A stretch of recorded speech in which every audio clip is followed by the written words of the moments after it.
따상이 될까라는 뭐 약간 의문을 제기하는 것도 있고요. 사실 고평가 논란이 좀 있었잖아요. 엔터 3사 합친 시총보다 비싸다.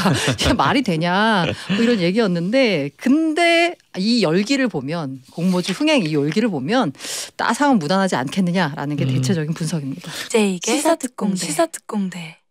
얼마면 될까? 얼마면 되겠냐?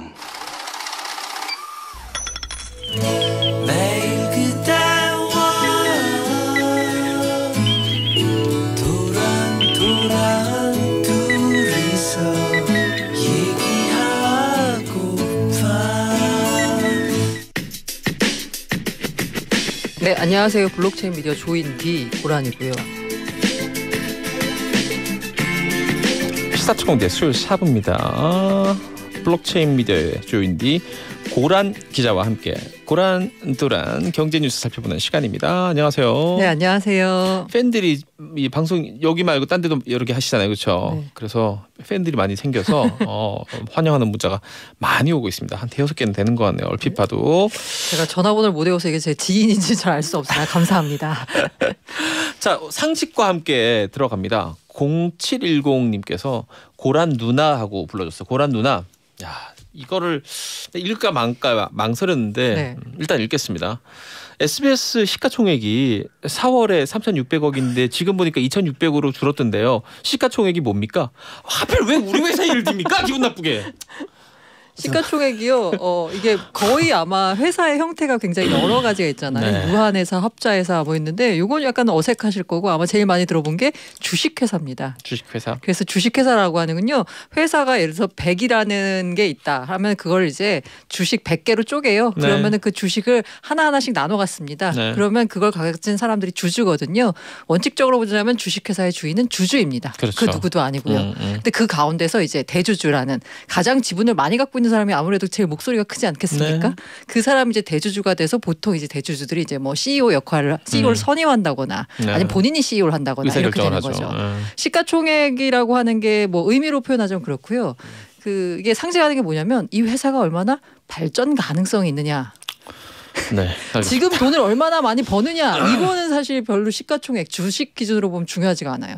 예를 들어서 금융지주 있잖아요. 네. 4대 금융지주가 분기에 한 1조씩 벌거든요. 그럼 4개 금융지주가 분기에 한 4조 벌어요. 근데 카카오뱅크는 연간 버는 수익이 아마 5천억 원이 제가 안 되는 걸로 알고 있습니다. 숫자만 보면. 그런데 그 최근에 이제 카카오뱅크가 상장한다는 얘기가 나오면서 장외 카카오뱅크가 거래가 됐는데 시가총액이 4대 금융지주를 합친 것과 맞먹는 수준까지. 테슬라도 같은 맥락에서 봐야 되는 거고요. 그렇죠. 그렇습니다. 어쨌든 이 마음에 들지 않는 문자입니다. SBS 시가총액을 얘기했는데 왜 궁금합니까? 남의 회사 시가총액이. 아닙니다. 아니에요. 저희 회사는 뭐 발전 일로를 걷고 있다는 말씀드리고. 배당을 많이 주진 않나요? 아닌가요? 죄송합니다. 자꾸 더 길게 얘기하실 필요는 없고요. 네. 질문에 대한 답만 하시면 될 것 같습니다.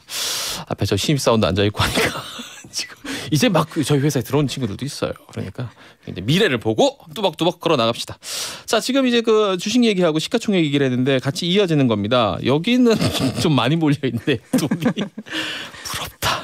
자, 그리고 방탄소년단 빅히트 엔터테인먼트 청약이 있었습니다. 어제 끝났습니까? 네, 어제 이 월요일, 화요일 이틀에 걸쳐 끝났는데요. 첫날 경쟁률이 80 몇 대 1이 나왔어요. 이것만 봐도 사실 좀 센 것 같은데 그 기대는 막 야, 엄청날 거다 막 이랬거든요. 생각보다 안 나왔네? 라고 했는데 역시 둘째 날에 많이 몰렸습니다. 그러게요. 최종 경쟁률이요 606대 1 정도로가 나와서 엄청난 거죠 사실 이게. 이 숫자가 말이 됩니까 이 숫자가. 이 증거금만 넣고 보면 58조 4,200억 원이 몰렸거든요. 이게 카카오 게임즈가 사실 역대급이었어요. 이게 58조 5,500억 원이에요. 그러니까 한 1,300억 정도 모자란 건데 사실 당초 예상은 이거 한다고 그 CMA 계좌 아무 때나 넣었다 뺐다 할 수 있는 거기 계좌에 60조가 넘게 몰리고 뭐 투자자 예탁금이 막 50조가 넘어서 이러면서 막 100조 원 몰릴 거다.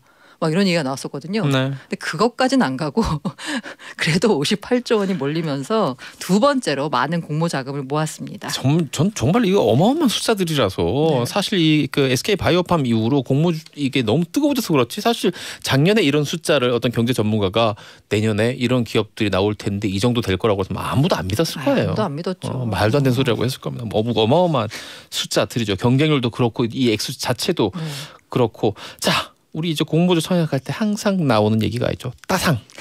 이거는 뭐 어떻게 되는 거죠? 설명을 좀 일단 부탁드릴게요. 따상이라고 하는 건요. 처음에 이제 공모 가격이 있잖아요. 네. 이것에 이제 첫날 어떻게 가격이 설정이 되냐면 일단 시초가가 처음에 이제 문을 열자마자 시장 네. 문을 열자마자 정해진 가격이 50%에서 200% 사이에서 정해집니다. 공모가에. 네. 그러니까 최대 2배까지 시초가가 결정될 수 있는 거죠. 그래서 요거가 이제 결정이 되고 난 다음에 그 시초가가 결정된 이후에는 보통의 주식처럼 거래가 됩니다. 그러니까 상한가가 30%죠. 네, 29.9%까지 네, 올라갈 수 있죠. 네. 그래서 이게 더블 상한가. 이번 이미 첫 번째 시초가 정해지면서 2배로 올랐잖아요. 네. 그러니까 이른바 이제 공모가 정해지는 밴드 이제 그 시초가의 상한을 기록했고 여기서 또 상한가를 기록했다 해서 더블 상한가에서 따상이라고 부릅니다. 그럼 이제 거기 청약해가지고 주식 받은 사람들은 돈을 상당히 짭짤하게. 그렇죠. 이 빅히트 거죠. 같은 경우는요. 사실 뭐 이렇게 경쟁률이 나오면서 1억 넣으면 2주 받는다. 그리고 일부 약간 경쟁률이 좀 치열한 증권사가 있어요. 거기 같은 경우에는 한 주밖에 못 받아요. 아이고야. 예, 요런 분들 같은 경우에도 어쨌든 간에 그 만약 따상을 기록한다라고 하면 한 한 20만 원 정도 이렇게 짭짤한 수익을 올리니까요. 나쁘진 않은데 1억이란 투자금에 비유하면 좀 가슴이 아프죠. 저는 요즘 이렇게 볼 때마다 돈이라는 건 정말 물과 똑같아서 0.1도라도 기울어져 있으면 글로 흘러간다는 거를 이 시사 프로그램 진행하면서 느끼고 네, 있습니다. 맞습니다. 보통 증권사에서 아마 처음 만 원이라도 뭐 43만 원 버는 거거든요. 따상하면 뭐 네, 나쁘지 않죠. 네, 그렇죠. 지금 어디를 들어가서 이 정도를 그렇게 제가 어머니가 늘 하는 말이 땅을 파봐라. 하지만 요즘 그 인건비가 비싸져가지고 하루 종일 열심히 땅 파면 좀 많이 벌 수 있습니다. 자, 이거 우리가 이제 그 비교해볼 만한 게 항상 그 SK 바이오팜하고 같이 얘기를 해봐야 되는데 이게 뭐 이른바 이제 매도를 할 수 있는 기한을 또 정해줘서 일정 기간 또 갖고 있어야 되고 이런 복잡한 것들 있지 않습니까? 네, 이런 거 비교해서 얘기해 주시면 어떻습니까? 지금의 이 모든 공모주 열풍은 SK 바이오팜 때문입니다. 한번 봤으니까 제가 아까 그때. 따상이라고 했잖아요. SK 바이오팜은 따상 따상상 따상상상까지 네 번 한 건가요? 네네네. 4번 최고가를. 그러니까 이게 갑자기 막 굉장한 많은 수익을 올렸거든요. 공모 투자했던 사람들이 이러면서 사실 SK 바이오팜 때만 해도 300대 1 정도였어요. 근데 이걸 보니까 사람들이 다 야 이렇게 많이 돈을 벌 수 있네? 거의 무위험이잖아요. 게다가 약간 느낌이. 그러다 보니까 카카오 게임즈는 1,500대 1을 넘은 경쟁률을 기록했는데요. 이게 SK 바이오팜이 그렇게 많이 따상상상을 기록할 수 있었던 이유가 뭐냐 그러면 시장에 나올 수 있는 물량 자체가 많지 않았어요. 여기서 그 기관 개인이 갖고 가는 물량은 개인이 공모 청약 받으면 아무 때나 팔 수 있습니다. 그런데 이 개인들 같은 경우에는 아무 때나 팔 수 있는 대신에 경쟁률이 엄청 치열하잖아요. 그렇죠. 기관들 같은 경우에는 경쟁이 좀 덜합니다. 게다가 기관들은 청약 증거금을 내야 돼요. 우리가 만약에 100만 원치 신청하고 싶으면 50만 원을 일단 들고서 내가 50만 원 이걸 낼 여력이 있어라고 입증을 해야 됩니다. 근데 기관 이거 할 필요도 없어요. 대신에 기관들이 많이 물량을 받으려고 하면 하는 게 뭐냐면 의무 보유 확약이라는 걸 합니다. 우리가 이 주식을 오랫동안 팔지 않을 테니까 우리한테 물량을 조금 더 줘 하는 거죠. 이걸 기간을 뭐 15일 할 수도 있고요. 1개월 할 수도 있고 3개월, 6개월 이렇게 다양합니다. 그런데 SK바이오팜 같은 경우에는 상장하자마자 팔 수 있는 물량이 매도할 수 있는 물량이 극히 적었습니다. 기관들 같은 경우에 기관 투자자를 대상으로 한 그 청약했었던 물량의 80% 이상이 우리 안 팔게. 당분간 안 팔게 라고 해가지고 묶여 있었던 거거든요. 그 시장에 물량이 나오질 않는 거예요. 근데 카카오 게임즈가 이게 58%였거든요. 그런데 지금 이 빅히트는 43%입니다. 그러니까 기관들 가운데서도 한 60% 정도는 당장이라도 팔 수 있다라는 포지션인 거예요. 이제 개인들 입장에서는 야 조금이라도 좀 더 벌어보려고 약간 매도 시기를 저울질 하는데 기관 입장에서는 이거 투자해가지고 수익을 거두잖아요. 그러면 바로 그냥 내다 팔아도 됩니다. 미련이 없죠. 네, 왜냐하면 기관들 입장에서는 가장 중요하게 생각하는 게 보통 기관들이 코스피 대비해서 얼마나 많이 벌었냐 이게 제일 중요하거든요. 그러니까 시장 수익률보다 높으면 그냥 팔아서 기계적이죠 또 판단이. 네, 맞습니다. 그렇기 때문에요. 기관들 물량은 나올 수가 있는 가능성이 크기 때문에 따상이 될까라는 뭐 약간 의문을 제기하는 것도 있고요. 사실 고평가 논란이 좀 있었잖아요. 엔터 3사 합친 시총보다 비싸다. 이게 말이 되냐 뭐 이런 얘기였는데 근데 이 열기를 보면 공모주 흥행 이 열기를 보면 따상은 무난하지 않겠느냐라는 게 대체적인 분석입니다. 그래 분석 아주 들으니까 머리에 쏙 들어오긴 합니다. 어쨌든 이런 일이 있었고 우리 청취자분들도 많이 받은 분들이 있네요. 그러니까 안원조 씨 같은 경우도 저 2개 받았습니다. 2주. 그래도 예금보다는 나으니까 넣어서 맞아요. 받았어요라고 하는 분도 있네요. 좋겠습니다. 아미들도 많이 가지려고 하고 저는 사실 이제 우회적으로 무슨 이제 펀드를 통해서 이 기관이 받은 거를 이익을 같이 나눌 수 있다고 해가지고 이거 할 자신 없었고 그걸 했는데 약간 과대 광고 느낌이 있습니다. 약간 속았다는 느낌이 들어서 이걸 언제 정리할까 지금 계속 타이밍을 보고 그 있습니다. 신탁 배정 물량이요. 그거죠. 기관의 10%예요. 네. 근데 요것도 10% 배정된 걸 나 혼자 갖는 게 아니라 펀드 투자한 사람들 모두 다 그러니까요. 나눠 갖는 거잖아요. 이게 참 저는 한 0.01주 정도 갖고 있는 것 같습니다. 자, 그래 그럼 다른 얘기도 또 해볼까? 이 얘기도 되게 중요한 거기 때문에 우리 그 지금처럼 이렇게 주식 투자하시는 분들이 일단 좀 어떻게 보면 표현이 대주주라는 표현이 좀 어이가 없는 게 예를 들어서 내가 삼성전자를 진짜 우리 크게 한번 써봅시다. 100억 원어치 갖고 있어. 부자지. 하지만 대주주는 전혀 아니잖아요. 네, 이 시장에서 삼성은 신경도 안 쓸 거 아니에요. 100억 정도 가진 사람. 어쨌든 우리 양도소득세 대주주 기준 완화라는 좀 어렵게 들리겠지만 사실 안에 들여다보면 누구나 해당될 수 있는 뭐 이 얘기를 한번 해보도록 하겠습니다. 말씀하신 100억 원이요. 2013년까지는 대주주 기준이 100억이었어요. 아, 그럴 때가 있었어요. 네. 그러면 그 100억이면 사실 이건 좀 대주주를 봐도 되고 야 돈 많다라고 생각하잖아요. 네. 그리고 일단 내 얘기 아닌 사람들이 아마 거의 대부분일 그렇죠. 거예요. 100억이란 돈이. 네, 근데 이게 이제 내려와서 올해 말에 이제 3억 원 기준으로 낮아집니다. 이것도 인별 합산이 아니라 직계 좀비속 다 이게 왜 그러냐면요. 이 대주주라고 하는 걸 왜 뒀냐면은요. 이게 경영권이 관련되는 거예요. 대주주 네. 같은 경우에 그러면은 이제 특수관계인 지분을 다 합쳐가지고 이게 경영권을 분석하는 거거든요. 이게 대주주의 경우에는 이제 경영권 문제가 있기 때문에 특수관계인 지분을 다 합치는 거예요. 근데 이 대주주 기준이라고 하는 게 100억 원이 될 때는 약간 이게 경영권과 뭔가 관련이 됐을 정도 약간 의미가 있었는데 점점 내려와서 3억 원도 대주주가 되다 보니까 이 특수관계인 지분을 합치는 그 대주주의 정의에 맞춰서 3억 원도 다 합쳐서 이게 대주주를 판단하는 게 돼버린 거예요. 그러다 보니까 말씀하신 대로 이게 종목당 3억 원이거든요. 근데 이제 삼성전자 같은 경우에 만약에 3대가 할아버지, 나, 자식 3대가 만약에 삼성전자를 각각 1억 원씩 들고 있다라고 하면 합쳐서 3억 원에 해당하기 때문에 대주주 요건에 해당이 됩니다. 이런 집은 뭐 많지는 않겠지만 꽤 있을 것 같긴 해요. 이 3대가 합쳐가지고 삼성전자 같은 경우 우리가 이제 그 해증이라고 하는 그래도 어느 정도 주식 갖고 있는 사람은 여기다 일단 계속 조금씩 모으잖아요. 꽤될 것 같은데. 이게 문제가 되는 게 뭐냐면요. 이 동학개미 운동 때문에 최근에 주식 투자한 사람들이 너무 많이 늘었다는 거예요. 네. 그렇기 때문에 요거를 만약에 알고 있었던 사람들도 있겠지만 이 대주주 기준이라는 것 자체에 대해서 아마 몰랐던 사람들이 대부분일 것 같습니다. 이 사실 주식시장에서 일종의 격언이라고 해야 되나요? 약간 그게 뭐냐면 코스닥은 1월부터 10월까지만 투자하는 거야라는 얘기가 있습니다.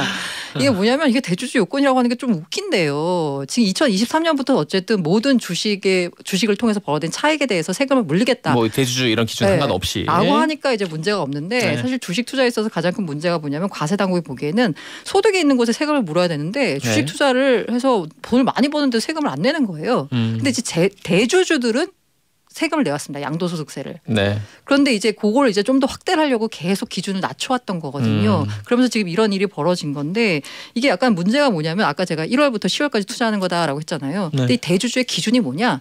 12월 30일 기준으로 주식을 들고 있으면 대주주입니다. 아, 그 전에 팔면 상관이 없네요. 네, 맞아요. 그러니까 그냥 근데 이제 아시죠? 주식 투자해 보신 분들은 아시겠지만 이게 D+2일로 이게 결산이 돼요. 그러니까 12월 30일이니까 요게 내 그 주식에서 빠져나가도 요거 계산을 하면은 한 28일까지만 만약에 이 주식을 다 정리를 하면 나는 대주주가 아니에요. 그러니까 내가 100억을 들고 있건 1000억을 들고 얼마를 들고 있건 간에 12월 28일 기준으로 이걸 다 팔잖아요. 그럼 저는 대주주가 아닙니다. 그럼 세금을 한 푼도 안 내야 돼요. 돈을 얼마를 벌었건 간에. 그리고 1월 2일 날 그 주식을 다시 삽니다. 그럼 되는 거예요. 그럼 세금만 딱 안 내고 되는 거예요.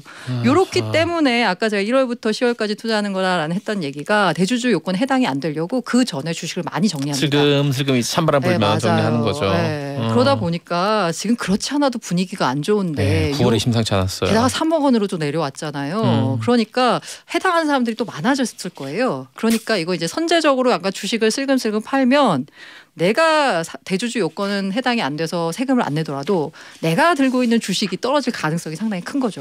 지금 이 고란 기자님이 말씀하신 이런 우려들을 많이들 알고 있기 때문에 이거 위험하다는 지적들이 많이 나오는데 그럼 홍남기 부총리 같은 경우는 뭐 좀 반응이 있습니까?